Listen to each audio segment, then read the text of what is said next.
ఈ రోజే డౌన్లోడ్ చేయండి. మీ ఫేవరెట్ షోస్ చూడండి. పుట్టుకతోనే మనకు కొన్ని బంధాలు ఏర్పడతాయి. వాటితోనే బాధ్యతలు కూడా ముడిపడి ఉంటాయి. మరికొన్ని బంధాలు అనుకోకుండా మన జీవితంతో ముడిపడతాయి.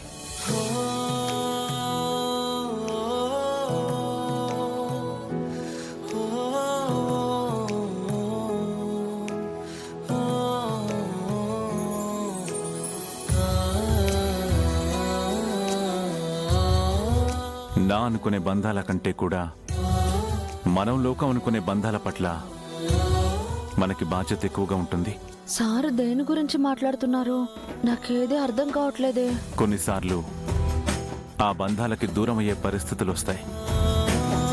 అప్పుడు ఆ బాధ్యతలను ఎవరు నిర్వర్తిస్తారనే బాధ మనల్ని ఎక్కువగా వెంటాడుతుంది. బంధాలంటున్నారు, బాధ్యతలంటున్నారు. అసలు సార్ ఏం చెప్తున్నారు? నేను తోడుగా ఉన్న ప్రతి క్షణం కంటికి రెప్పలా చూసుకుంటాను.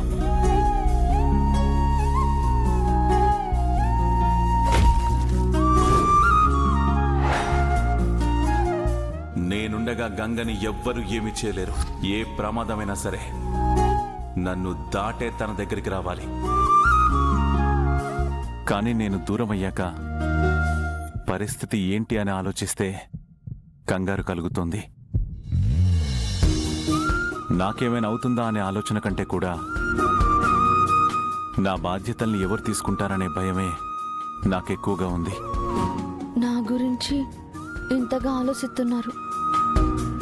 నా ఆలోచనలు, నా మనసు చెప్పే సమాధానం ఏంటో తెలుసా? నువ్వే.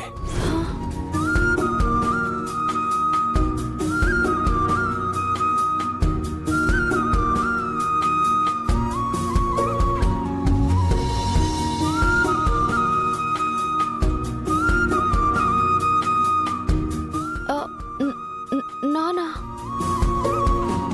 ఎస్. రుద్ర సారు నా పేరు చెప్పడం ఏంటి?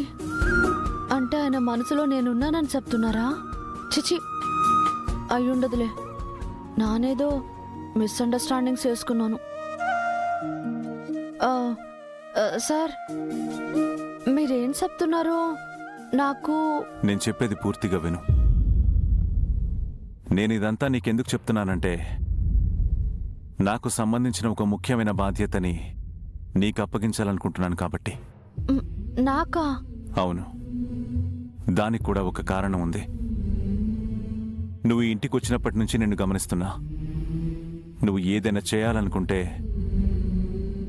దాన్ని ఎంతో నిబద్ధతతో ప్రయత్నిస్తావు. ఆ పనిని బాధ్యతగా ఫీల్ అవుతావు. అది ఎంత కష్టమైనా సరే నువ్వు చేయగలననే కాన్ఫిడెన్స్తో ఉంటావు. ఈ క్వాలిటీసే నువ్వు ఆ బాధ్యతని నిర్వర్తించగలవనే నమ్మకాన్ని కలిగించింది. ఇది కళా నిజమా? సో నేను అప్పగించే బాధ్యతని నువ్వు తీసుకుంటావా? హా సార్, మీరేం చెప్తే నేను అదే చేస్తాను. మీరు ఎలా అంటే అలా.